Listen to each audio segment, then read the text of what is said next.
कक्षा online classes में आप सबों का स्वागत है। जैसे कि आप सभी जानते हैं, हम लोग CGPSC मेंस का पेपर 7 पार्ट 3 का सीरीज देख रहे हैं। इसमें आज हम लोग देखेंगे रोजगार विहीन विकास की अवधारणा। इसके पहले जो लेक्चर हमने देखा था रोजगार के विभिन्न चलन या ट्रेंड, उसी का एक पार्ट है, क्योंकि यहाँ से क्वेश्चन बनने की संभावना रहती है, तो इसलिए हमने इसको अलग से एक पार्ट बना करके अलग से लेक्चर के रूप में देखा है। तो जो आज चैनल पे नए हैं वो सब्सक्राइब कर लीजिए, और हमारा प्रयास है कि अधिक से अधिक लोगों तक जो मटेरियल है या जो ज्ञान है वो पहुँचे। तो एक विद्यार्थी का कर्तव्य ये भी है कि ज्ञान को छुपाना नहीं चाहिए, बांटना चाहिए। तो अपने दोस्तों में आसपास जो भी तैयारी कर रही हैं उन तक ये ज़रूर पहुंचाइए।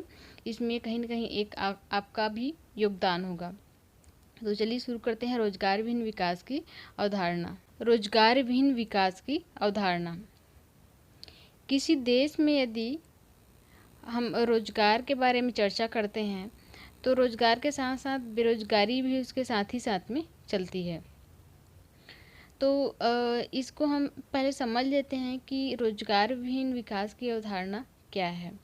तो एक बात और कि जैसे अब से हम एक नया इसमें थोड़ा सा इनिशिएटिव शुरू करेंगे कि जो हम टॉपिक पढ़ लेंगे उसमें क्वेश्चन तो हम देखते हैं किस प्रकार का क्वेश्चन बनना चाहिए। हमारा जो टॉपिक है या हमारा जो नोट्स है उस तरीके से ही उसमें बनाने का प्रयास किया जाता है कि आंसर राइटिंग के पैटर्न में हो। लेकिन जैसे ही लेक्चर कंप्लीट होता है तो आपके लिए ज़्यादा बड़ा नहीं, कम से कम जो टॉपिक है उससे रिलेटेड 30 वर्ड्स में लिखने के लिए आपको एक दिया जाएगा। तो आप अपने हिसाब से अपना नोट्स बना रहे हैं वहाँ पे तो बनाएंगे ज़रूर, लेकिन कमेंट्स बॉक्स में भी अपने आंसर को अपने हिसाब से लिखने का प्रयास करें। इससे आपका प्रैक्टिस भी हो जाएगा और आप अपने आप को चेक भी करते जाएंगे। तो इसमें देखते हैं रोजगार विहीन विकास की अवधारणा। रोजगार विहीन विकास का अर्थ होता क्या है? किसी देश में यदि आर्थिक समृद्धि की दर लगातार बढ़ रही हो परंतु बेरोजगारी की दर स्थिर हो, या लगातार बेरोजगारी बढ़ रही हो, तो उससे रोजगार विहीन विकास कहते हैं। अर्थात आपका जीडीपी तो बढ़ रहा है, जीडीपी बढ़ रहा है, उत्पादन भी बढ़ रहा है, लेकिन उसमें जो रोजगार है या नौकरी है वो नहीं बढ़ रही है, तो इसको कहा जाता है रोजगार विहीन। विकास तो हो रहा है, विकास होना मतलब जीडीपी का बढ़ना, प्रोडक्शन बढ़ना, लेकिन यहाँ पर एक शब्द और जुड़ा हुआ है, रोजगार विहीन। तो यहाँ पर रोजगार नहीं बढ़ रहा है, विकास ही हो रहा है। तो यहाँ पे एक शब्द आ रहा है आर्थिक समृद्धि। इसको अच्छे से समझते हैं, क्योंकि आपके आंसर में ये वर्ड बहुत वेटेज देगा। तो पहले इसको समझ लेते हैं कि आर्थिक समृद्धि क्या होता है। आर्थिक समृद्धि मतलब एक तरीके से उत्पादन और जीडीपी, इसको पहले देखें, उत्पादन और जीडीपी दोनों साथ साथ में बढ़ रहे हैं, उसको हम आर्थिक समृद्धि कहें। इसको और थोड़ा सा और ब्रीफली देखते हैं। आमतौर पर यह अवधारणा है कि उत्पादन और जीडीपी में वृद्धि आर्थिक समृद्धि को बढ़ावा देता है। इसको हम देखें कि जो समृद्धि है, आर्थिक समृद्धि, उसका शाब्दिक अर्थ क्या है। अर्थात उत्पादन और जीडीपी अगर दोनों बढ़ रहे हैं तो वहाँ पर आर्थिक समृद्धि है। विकास तो है ही है, लेकिन समृद्धि और विकास दोनों में अंतर होता है। तो यहाँ पर हम आर्थिक समृद्धि की बात कर रहे हैं। यहाँ पर उत्पादन बढ़ रहा है, जीडीपी बढ़ रहा है, अब जिससे रोजगार में वृद्धि होती है। सामान्यतः अगर हम देखें कहीं पे अगर जीडीपी बढ़ रहा है, किसी देश की, किसी प्रदेश की जीडीपी बढ़ रही है, तो ये मान के चलते हैं कि वहाँ पर उत्पादन भी बढ़ रहा है। अगर उत्पादन काम बढ़ रहा है तो ऑटोमेटिक सी, अगर सीधा सीधा है, ये इसका अर्थ है कि वहाँ पर रोजगार भी बढ़ रहा है। लेकिन यहाँ पर आर्थिक समृद्धि में वृद्धि दो कारण से किया जा सकता है। एक श्रम आधारित तकनीकों पर जोर देकर जो रोजगार को बढ़ाता है, दूसरा है मशीनीकरण पर जोर देकर जो रोजगार को कम करता है। अर्थात यहाँ पर आर्थिक समृद्धि को बढ़ा तो सकते हैं, लेकिन यहाँ पर आर्थिक समृद्धि को बढ़ाने का दो तरीका है। एक है कि कोई भी हम जैसे ग्रामीण क्षेत्र में है कि एक केंद्र सरकार की योजना है जिसमें 100 दिन का उनको रोजगार दिया जाता है, जिसको अलग अलग प्रदेशों के हिसाब से अब 150 दिन का कर दिया गया है। उतना दिन का रोजगार देना उनको आवश्यक है इस योजना के तहत। तो इस योजना में एक तरीके से श्रम का उपयोग हो रहा है, श्रम बल बढ़ रहा है, तो कहीं ना कहीं रोजगार भी बढ़ रहा है, तो यहाँ पर भी आर्थिक समृद्धि हो रही है। दूसरा इसमें प्रकार ये हो सकता है कि यहाँ पर जन श्रम का उपयोग ना करके हम मशीन का उपयोग करें। मशीन का उपयोग करेंगे तो काम यहाँ पर भी होगा, विकास और उत्पादन यहाँ पर भी होगा, लेकिन यहाँ पर जो रोजगार है व्यक्ति का रोजगार है, तो वो उसके स्थान पर हम मशीन का उपयोग कर रहे हैं। उपयोग तो दोनों में कार्य हो रहा है, लेकिन अंतर इतना है, पहले वाले में व्यक्ति कर रहे हैं, दूसरे वाले में मशीन कर रहे हैं। तो दूसरे वाले में जहाँ पर मशीन का उपयोग किया जा रहा है वहाँ पर रोजगार कम हो गया, क्योंकि जो कार्य 10 व्यक्ति या मजदूर मिलकर कर सकते हैं उसको अकेला एक मशीन कर सकता है, तो वहाँ पर रोजगार तो 10 लोगों का चला गया ना। अब इसमें देखते हैं, एक आदर्श स्थिति में आर्थिक समृद्धि दर रोजगार में वृद्धि करता है, लेकिन भारत में पिछले 2 दशकों में यह पाया गया कि आर्थिक समृद्धि दर में बढ़त के साथ रोजगार दर में वृद्धि की तुलना में बेरोजगारी दर में वृद्धि हुई है। इसे ही रोजगार विहीन समृद्धि कहा जाता है। अब लगभग करके जो टॉपिक हम देख रहे हैं वो सबको क्लियर हो गया है ना। इसमें कहने का तात्पर्य यह है कि उत्पादन और जीडीपी बढ़ रहा है, लेकिन कुछ कारण से कहीं ना कहीं एक ऐसा चीज़ है जो रोजगार नहीं दे पा रहा है। जीडीपी भी बढ़ रहा है, सब चीज़ बढ़ रहा है, तो रोजगार भी बढ़ना चाहिए, लेकिन रोजगार बढ़ने के बजाय बेरोजगारी बढ़ रही है। इसका कारण क्या है, यहाँ पर कारण क्या हो सकता है, इसको आगे और पूरा देखेंगे। यहाँ पर हम केवल शब्द को समझ लेते हैं। तो भारत में ऐसी स्थिति है, आर्थिक समृद्धि बढ़ रही है, लेकिन रोजगार दर में वृद्धि होने के बजाय बेरोजगारी की दर में वृद्धि हो रही है, और इसी को कहा जाता है रोजगार विहीन विकास की अवधारणा। विश्व बैंक के सिस्टमेटिक कंट्री डायग्नोस्टिक रिपोर्ट 2080 के अनुसार भारत में प्रतिवर्ष 13 मिलियन लोगों की आवश्यकता होती है, जबकि केवल 3 मिलियन लोग को ही रोजगार मिल पाता है। इस प्रकार प्रति वर्ष 10 मिलियन लोग बेरोजगार होते हैं। एक यह आंकड़ा है, इसको अपने आंसर में जरूर इसको मेंशन करें। बड़ा क्वेश्चन आ रहा है, अब 30 वर्ड में तो पॉसिबल नहीं है। यहाँ पर सीधा फैक्ट में क्या जो रोजगार विहीन अगर पूछ रहा है तो सीधा आपको वर्ड में ही जो फैक्ट है उसी को डाल देना है। अब जैसे बड़ा क्वेश्चन आता है वहाँ पर ये डाटा अपना दे सकते हैं कि 2000 करंट का ये मान के चलते हैं 2018 का ही एक रिपोर्ट है, जिसमें विश्व बैंक ने बताया कि भारत को एक वर्ष में लगभग 13 मिलियन लोगों की आवश्यकता पड़ती है, या 13 मिलियन को वो रोजगार दे सकता है, लेकिन 2018 में क्या हुआ, मात्र वो 3 मिलियन को ही रोजगार दिया। तो आप आंकड़ा देखकर ही समझ सकते हैं कि 10 मिलियन लोग बेरोजगार हैं। फिर भी हम कहते हैं कि हमारा जो विकास दर है वो बढ़ रहा है, हम 5 मिलियन ट्रिलियन की तरफ बढ़ रहे हैं, लेकिन कहीं ना कहीं ये बेरोजगारी दर भी बढ़ रही है। दूसरा है, भारत में रोजगार दर बहुत कम मात्रा में है। जो उसका दर है, रोजगार देने की जो दर है उसका यहाँ पर मात्रा बताया है, यह 0.001% है। रोजगार का लोच दर इसको निकालने के लिए है, यहाँ पर ज़्यादा जाना जरूर नहीं है, ये सब हमको लिखना नहीं, लेकिन है हमारे पास। देख लेते हैं जो रोजगार के लोच दर क्या है। यहाँ पर प्रतिशत रोजगार में वृद्धि अनुपात जीडीपी वृद्धि दर में परिवर्तन है। कितना जीडीपी, जितना रोजगार में वृद्धि हो रही है उस अनुपात में जीडीपी वृद्धि दर में परिवर्तन कितना हो रहा है, वो रोजगार की लोच दर है, और इसका वैल्यू लगभग होता है 0.001%। इसी रिपोर्ट को या इसी तथ्य को समझाने के लिए centre for monitoring India economic report 2019 के अनुसार 2018 में भारत में लगभग 11 मिलियन लोग बेरोजगार हैं। इस रिपोर्ट के अनुसार दिसंबर 2018 में भारत की बेरोजगारी दर 7.4% थी, जो कि पिछले 15 महीनों में सबसे अधिक थी। वर्ष 2017 में रोजगार में नियोजित व्यक्तियों की संख्या 407 मिलियन थी। यहाँ पर अलग अलग है, जरूरी नहीं सबका आंकड़ा। अगर आप एक का भी आंकड़ा याद रखते हैं या एक या दो का भी तो भी पर्याप्त है। जब हम रोजगार इसके पहले वाले लेक्चर में देख रहे थे कि हमने अलग अलग ईयर का हमने बेरोजगारी का आंकड़ा निकाला था 1983, उसके बाद 2018-19 इस तरीके से। तो वहाँ पर हम देखे थे किस तरीके से बेरोजगारी दर अभी बढ़ रही है। हाल फिलहाल में ये तो बहुत 27 से 30 के इधर आगे रेशियो में बढ़ते जा रहा है। तो यहाँ पर ये बताना चाह रहा है कि जो centre for monitoring Indian economic report है, जो कि 2019 में आया था, उस रिपोर्ट में ये बताया गया कि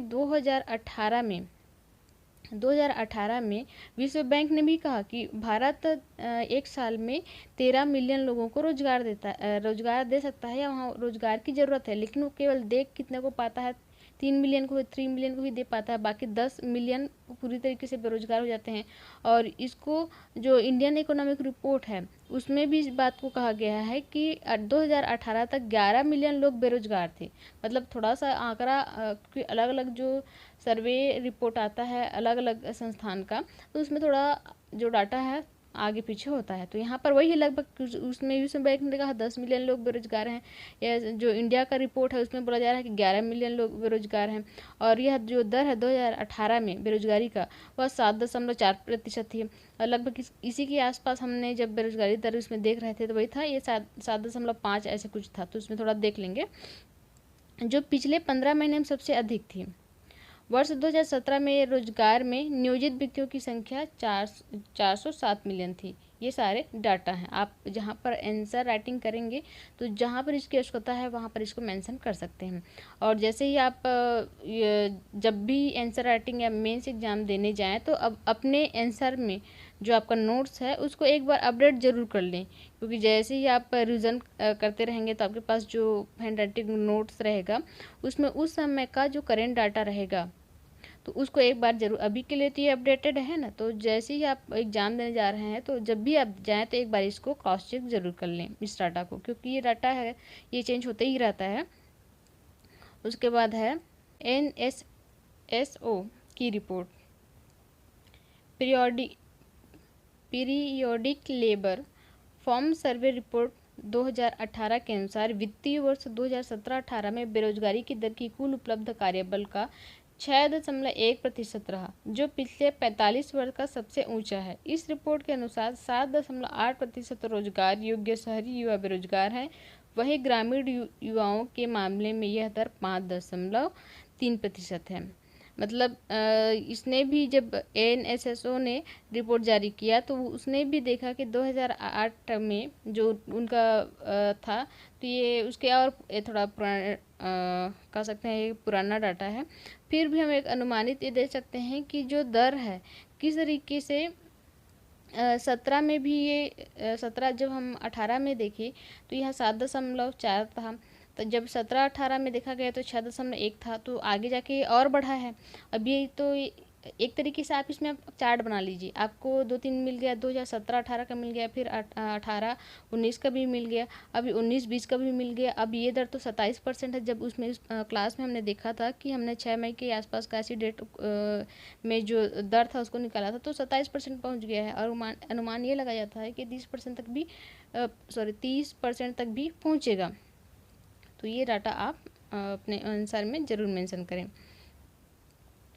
इसमें एक चीज़ और देखिए कि जो शहरी क्षेत्र में बेरोजगारी है वह ग्रामीण क्षेत्र की तुलना में कहीं अधिक है। जैसे शहरी क्षेत्र में 7.8% है तो वही ग्रामीण क्षेत्र में 5.3% है। उसके अलावा अनुसार मतलब अखिल भारतीय स्तर पर पुरुषों में बेरोजगारी दर महिलाओं की तुलना में अधिक है, क्योंकि महिलाएं कुछ न कुछ करके कुटीर उद्योग या जगह आजकल केंद्रीय सरकार के माध्यम से बहुत सारे जो स्व सहायता समूह चल रहा है तो उसमें आप अपने आप को जोड़ करके कहीं ना कहीं से एक रोजगार का साधन उपलब्ध करा ही लेते हैं। किंतु आंकड़ा ही हमको बता रहा है, ऐसा नहीं है कि हम ऐसे ही बोल रहे हैं, आंकड़ा ही बता रहा है कि पुरुष 6.2% बेरोजगार है और महिलाएं 5.7%। ऐसे में देखें तो आंकड़ा में कितना अंतर है, 5%, तो ऐसे ही अंतर आ रहा है 0.5%। उसके बाद नेक्स्ट है, अभी तक हमने जो देखा, जो पॉइंट देखे, विश्व बैंक का देखे, NSSO का देखे, उसके बाद भारत सरकार द्वारा जो आर्थिक मंत्रालय है उसके द्वारा रिपोर्ट जारी किया जाता है उसको देखे, तो उसमें उसको मैंने शॉर्ट फॉर्म में लिखा है क्या होता है, जब हमको एग्ज़ाम लिखने जाना रहेगा तो उस समय पूरा हम डिटेल नहीं पढ़ पाते, हमारे पास थोड़ा कॉम्पैक्ट नोट होना चाहिए, एक नज़र में हमको देख के समझ आना चाहिए। हमने आर्थिक समृद्धि का मतलब क्या है उसको देख लिया कि आर्थिक समृद्धि में क्या होता है, उत्पादन और जीडीपी साथ में बढ़ते हैं किंतु रोजगार नहीं बढ़ता, या यहाँ पर कह सकते हैं बेरोजगारी बढ़ती है उनके साथ में। अब यहाँ पर इसको देखिए, श्रम आधारित तकनीकी पर जोर दिया जाता है, उसमें मशीनीकरण पर जोर दिया जाता है। तो इसमें रोजगार तो इसमें भी दोनों में ही बढ़ रहा है, लेकिन मशीनीकरण पर जोर जब देते हैं तो यहाँ पर रोजगार पहले की तुलना में थोड़ा कम हो जाता है। के अंतर्गत आता है, पहला है अधोसंरचना की कमी।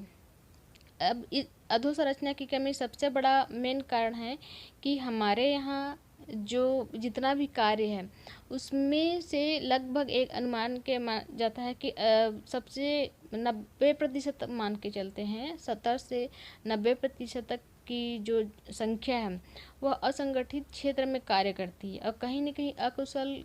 इससे बहुत कारण है, एक कारण को लेकर के हम नहीं कह सकते, इसको हम देखते हैं। इसको सबसे पहले अधोसंरचना की कमी है, तो अधोसंरचना को समझने के लिए हमने उद्योग को 3 भागों में या क्षेत्र को 3 क्षेत्र में बांट लिया। एक सूक्ष्म क्षेत्र है, लघु क्षेत्र है और मध्यम क्षेत्र है। यहाँ पर कर्मचारियों की आवश्यकता होती ही है, चाहे वह प्रशिक्षित हो या फिर अकुशल हो या पूर्ण अकुशल हो, जैसा भी, क्योंकि इसमें भी अलग अलग कैटेगरी होते हैं कार्य करने के लिए। तो यहाँ पर क्या होता है, मेन कारण क्या होता है, कुशल श्रमिक का अभाव होता है और कुशल श्रमिक के अभाव के कारण से ही रोजगार उतना नहीं मिल पाता है। यहाँ पर मशीनीकरण का उपयोग किया जाता है, जो हमने उसमें देखा कि जो आर्थिक समृद्धि है उसको बढ़ाने के 2 तरीके हैं। एक पहला है श्रम बल लिया जाता है, दूसरा है मशीन लिया जाता है। तो मशीन का उपयोग करना पड़ता है, तो इसके कारण क्या हो जाता है, रोजगार छिन जाता है। सेवा क्षेत्र में रोजगार कम है, जीडीपी में योगदान अधिक है। अब इसी से समझते, यहाँ पर मैंने प्रयास ये किया है कि पॉइंट को लिख के आपको समझाने का प्रयास करूँ। चाहते तो इसको हम पूरा ऐसे पैराग्राफ में लिखते, लेकिन पैराग्राफ में लिखने से क्या होता है, हम उसको बाद में नहीं समझ पाते, इसीलिए हम टर्मिनोलॉजी को समझते जाएंगे। जो टॉपिक है उतना कठिन नहीं है, बहुत आसान है, आप एक बार समझ जाएंगे अच्छे से तो 100% गारंटी है कि दोबारा आपको रिवीजन करने की ज़रूरत नहीं है। आप एक आसानी से जो भी क्वेश्चन आएगा अपने वर्डों में लिख सकते हैं, एक बार आपको डाटा को रिवाइज करना पड़ेगा। तो अधोसंरचना की कमी मतलब क्या है, हमने उद्योग क्षेत्र देखा, इसमें सूक्ष्म, लघु और मध्यम क्षेत्र, यहाँ पर भी श्रमिकों की आवश्यकता होती है, लेकिन कुशल श्रमिक के अभाव के कारण से रोजगार नहीं पड़ पाता है। तो अब इसमें देखते हैं, उद्योग में एक सेवा क्षेत्र भी है, तो सेवा क्षेत्र में रोजगार तो कम है, लेकिन देश के जीडीपी में इसका योगदान अधिक होता है। तो अब इसको क्या करना चाहिए बढ़ाने के लिए, तो इसके उपाय में हम इसको देखेंगे। कारण ये है कि रोजगार विहीन विकास हो रहा है, एक पहला कारण है। दूसरा कारण है उद्यमिता को प्रोत्साहन नहीं मिल पाता है, क्योंकि जो प्राथमिक क्षेत्र है और द्वितीयक क्षेत्र है जिसमें कृषि भी आता है, कृषि में भी कृषि के अलावा जो उद्योग क्षेत्र है वहाँ पर भी बहुत अधिक मात्रा में रोजगार दिया जा सकता है, लेकिन प्रोत्साहन नहीं दिया जाता है। तो एक कारण है। दूसरा, महिला उद्यमियों की कमी है, औद्योगिक नीति की कमी है, व्यापार सुगमता सूचकांक में भी जो इसका भारत का कहें कि वैल्यू है वो भी कम है। तो ये दूसरा कारण हो गया। तीसरा है आयात पर निर्भरता। आयात पर निर्भरता का कारण ये है कि हम बहुत सारे ऐसे क्षेत्र हैं जिस पर हम पूरी तरीके से आयात पर ही निर्भर हैं। तो इस आयात पर निर्भर ना रह करके हम उस जो भी आवश्यकता है, कच्चे माल है, जो भी है, उसको हम क्यों ना भारत में ही निर्माण कार्य करेंगे तो एक तो हम दूसरे पे निर्भरता कम हो जाएगी। दूसरा इसका फ़ायदा ये होगा कि यहीं अगर निर्माण हो रहा है तो उसमें रोजगार भी लोगों को मिलेगा। दूसरा, यहाँ का पूंजी यहीं रहेगा। तो ये बहुत सारे फायदे हैं इसकी। जिससे चीन क्या किया, ये सबसे बड़े निर्यातक देशों में आता है, इसने आयात पे निर्भर ना होकर के उसको कम करके अपने आप को खड़ा किया। एक उदाहरण ये है इसका। तो इसमें हमने देखा 3 अधोसंरचना की कमी, जिसके कारण से रोजगार कम हो रही है, या मतलब विकास तो हो रहा है लेकिन रोजगार नहीं मिल पा रहा है। उद्यमिता में यहाँ पर पॉइंट हिसाब से आप अपने हिसाब से इसको बना लेंगे। मैंने इसमें ये सारे जितने भी लिखा है वो सब पॉइंट हैं, तो मैंने एक कैटेगरी बना दिया है। जैसे उद्यमिता है तो उद्यमिता से संबंधित जितने भी पॉइंट है उसको एक में जोड़ के समझाने का प्रयास किया जा रहा है। उसके बाद है आयात पर निर्भरता। ये भी अपने आप में बहुत बड़ा टॉपिक है। मतलब टॉपिक तो नहीं कह सकते कि ये एक पॉइंट है, इसमें आप 30 वर्ड में या 60 वर्ड में अपने आप में इसमें लिख सकते हैं। उसके बाद देखते हैं आगे, भारत में रोजगार विहीन विकास को दूर करने के प्रमुख उपाय क्या क्या हैं। उपाय क्या कर सकते हैं। एक तो शिक्षा है। शिक्षा बहुत ही बड़ा एक उपाय है इसको दूर करने का। क्यों इसको समझते हैं। हम जो पढ़ाई कर रहे हैं, जैसे स्कूल में जो पढ़े, कॉलेज में पढ़े, बहुत कम ऐसे हैं, इसका प्रतिशत हम 10% ही ले तो बहुत अधिक होगा, कि जो उन्होंने ग्रेजुएशन तक पढ़ा उसका उपयोग जाके रोजगार तक करते हैं। क्योंकि हमारे देश की स्थिति ऐसी है, ग्रेजुएशन करने के बाद भी उस विद्यार्थी को ये पता नहीं रहता कि उसके आगे क्या करना है, उसका रोजगार का आय का साधन क्या होगा। तो ये एक तरीके से शिक्षा जो तंत्र है उसमें सुधार की आवश्यकता है, कि हमारी जो पाठ्य पुस्तक है या हमारा जो पाठ्यक्रम है वो एक व्यावसायिक शिक्षा भी उसमें होना चाहिए, जिससे क्या हो, आगे उनको चुनने में आसानी हो। जो वो शिक्षा ग्रहण कर रहे हैं इतना लंबा अरसे तक, वो उसको रोजगार भी दे सके। तो ये एक उपाय होना चाहिए। दूसरा है उद्योग। तो उद्योग, ऐसे उद्योग को लगाने के लिए प्रोत्साहन देना चाहिए जो बहुत अधिक मात्रा में रोजगार देता हो या रोजगार का निर्माण करता हो। तो इसके लिए क्या करना चाहिए, इससे जुड़े हुए जितने भी चीज़ हैं वो सारे चीज़ अपने ऑटोमेटिक उठते जाएंगे। मतलब हमने निर्णय किया कि हमको रोजगार से संबंधित या कोई एक बड़ा उद्योग लगाना है, या मान लीजिए पावर प्लांट हमको लगाना है। तो पावर प्लांट अगर हम लगा रहे हैं तो एक ऐसा उद्योग है जो अपने आप में ही बहुत बड़ा बृहद है और बहुत सारे उद्योग देगा। पावर प्लांट लगाने के लिए एक तो आपको जो इसके कच्चे मटेरियल चाहिए, वो कोयला चाहिए, पानी चाहिए, बिजली चाहिए, रोड ट्रांसपोर्टिंग चाहिए, कर्मचारी चाहिए। तो ये सारी चीज़ों को चाहिए। तो ये अपने आप में एक सेक्टर बनते जाएगा, तो वहाँ पर लोगों को रोजगार मिलते जाएगा। तो यहाँ पर अब एक कौशल या कह सकते हैं ट्रेंड कर्मचारी चाहिए। तो ट्रेंड करने के लिए कौशल विकास की आवश्यकता होगी असंगठित क्षेत्र में।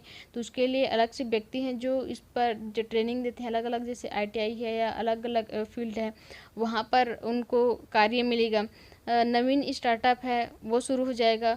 विकल्प उपलब्ध कराना सरकार का दायित्व है, तो वो भी उसके रास्ते खुलते जाएंगे। व्यावसायिक प्रशिक्षण की व्यवस्था की जाए, स्वरोजगार को प्रेरित की जाए। ये सारे चीज़ क्या है, रोजगार का निर्माण करते हैं। तो उद्योग क्षेत्र में ये सारे चीज़ को करना चाहिए, लागू करना चाहिए, जिससे रोजगार का विकास हो। या जो रोजगार विहीन विकास है उसको दूर किया जा सके।